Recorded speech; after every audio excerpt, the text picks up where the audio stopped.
Hello everyone, welcome back to IELTS professor. আমরা অনেকদিন পর একটা খুবই এক্সাইটিং লেসন নিয়ে চলে আসছি।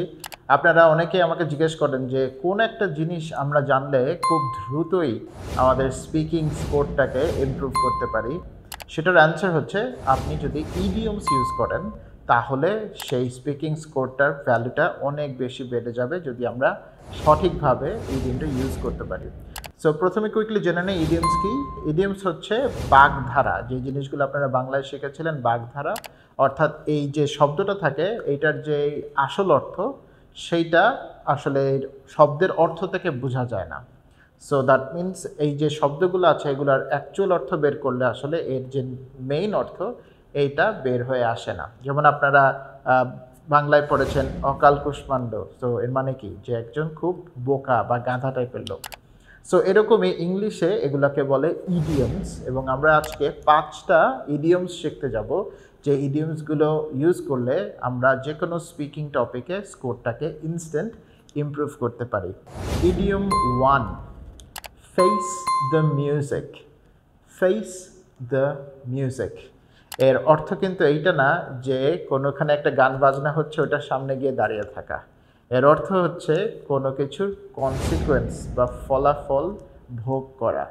সাধারণত নেগেটিভ সেন্সে এটা ব্যবহার করা হয়। যেমন ধরুন রেভলিউশনের পরে অনেক পলিটিশিয়ানকে কিন্তু আমরা জেলে যেতে দেখেছি। সো তারা এখন ফেস দ্য মিউজিক করছে। এটা সেন্টেন্সে তাহলে যাই, after the July revolution many corrupt politicians faced the music. তার মানে হচ্ছে তারা তাদের পাপের ফল ভোগ করছে, অথবা তারা তাদের যেই খারাপ কাজ করেছিল সেটার প্রায়শ্চিত্ত দিচ্ছে। One more time, face the music. Okay, idiom number 2, এটা হচ্ছে ride the storm. Ride the storm, এখানে একটা ক্লু আছে দেখেন, স্টর্ম মানে হচ্ছে ঝড়, রাইড মানে ঝড়ে, তার মানে কি ঝড়ে চড়া না, বিষয়টা এরকম না। এর মানে হচ্ছে কোনো একটা ডিফিকাল্ট সিচুয়েশনকে আপনি কন্ট্রোল করতে পারছেন, অথবা কোনো একটা ডিফিকাল্ট সিচুয়েশন আপনি পার হয়ে আসছেন। রাইড দ্য স্টর্ম আমরা যদি একটা সেন্টেন্সে দেখি তাহলে কি দাঁড়াবে, I was facing a lot of financial problems last year, but eventually I rode the storm. দেখেন আমি past tense ইউজ করেছি যেহেতু আমি আগের কথা বলছি, লাস্ট ইয়ারের কথা, সেই জন্য। সেন্টেন্সটা তাহলে আরেকবার শুনি। Last year I was facing lots of financial difficulties, but eventually I rode the storm. অর্থাৎ আমি ওই সমস্যাটা পার হয়ে এসেছি। ঠিক আছে, so ride the storm. Third যে ইডিয়মটা আমরা শিখবো এটা হচ্ছে the ball park figure. Ball park figure, এটা শুনে মনে হচ্ছে হয়তো বা কোনো একটা পার্কে ছেলে পেলে বল খেলছে, এরকম না কিন্তু বিষয়টা। বল পার্ক ফিগার মানে হচ্ছে একটা মোটামুটি ধারণা দেওয়া সংখ্যার ক্ষেত্রে, অর্থাৎ আমাদের সঠিক সংখ্যা জানা নাই কিন্তু আমরা একটা অ্যাপ্রক্সিমেট সংখ্যা দিতে চাচ্ছি। For example, we are not clear about the next budget, so the newspaper gave us a ballpark figure. So we're not clear about the next budget, the newspaper gave us a ballpark figure. The newspaper আমাদেরকে একটা মানে আগাম একটা ধারণা দিয়েছে, মোটামুটি একটা approximate ধারণা দিয়েছে, কিন্তু এই ধারণাটা মোটেও অ্যাকচুয়াল বা অ্যাকুরেট কোনো সংখ্যা না। সো শব্দটা হচ্ছে বা ইডিয়মটা হচ্ছে বল পার্ক ফিগার। ফোর্থ ইডিয়ম যেটা আমরা শিখবো সেটা হচ্ছে অ্যাট মাই উইটস এন্ড।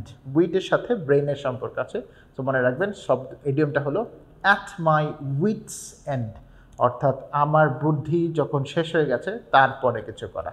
এর অর্থ হলো ফ্রাস্ট্রেটেড বা আউট অফ অপশনস, অর্থাৎ আমি অনেক কিছু চেষ্টা করছি কিন্তু আমি আর সলভ বের করতে পারছি না, তাহলে I am at my wits and. So একটা এক্সাম্পল চিন্তা করি, I have tried to solve this problem many times, but at my wit's end, I talked with a teacher. মানে হচ্ছে আপনি এই সমস্যাটা অনেকবার সলভ করার চেষ্টা করেছেন, কিন্তু যখন আপনি ফ্রাস্ট্রেটেড হয়ে গেছেন তখন আপনি টিচারের সাথে কথা বলেছেন। তাহলে শব্দটা হচ্ছে বা ইডিয়মটা হচ্ছে at my wit's end. Fifth idiom হচ্ছে hit the books.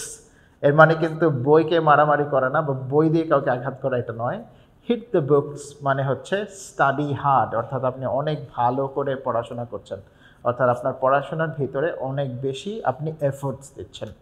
So IELTS নিয়ে নিশ্চয়ই আপনি অনেক স্টাডি করছেন, তাহলে আপনি বলতে পারেন to get a successful score in the IELTS test, I hit the books regularly. To get a successful score in the IELTS test, I hit the book regularly. ঠিক আছে? সো এই যে 5টা ইডিয়ম আমরা শিখলাম, এই 5টা ইডিয়ম কিন্তু আপনি চাইলে যে কোনো কনটেক্সটে বা যে কোনো স্পিকিং টপিকে ইউজ করতে পারেন। ইডিয়ম ব্যবহারের ক্ষেত্রে অবশ্যই মনে রাখবেন, ইডিয়ম যদি আমরা ঠিক মতো ব্যবহার না করি তাহলে কিন্তু ভালোর চেয়ে খারাপই বেশি হবে। তাই বুঝে ইডিয়ম ব্যবহার করবেন। আশা করি আপনার আইএলস জার্নি অনেক স্মুথলি যাচ্ছে। যে কোনো প্রয়োজনে আইএলস প্রফেসর আপনার পাশে আছে। Take care, see you next time.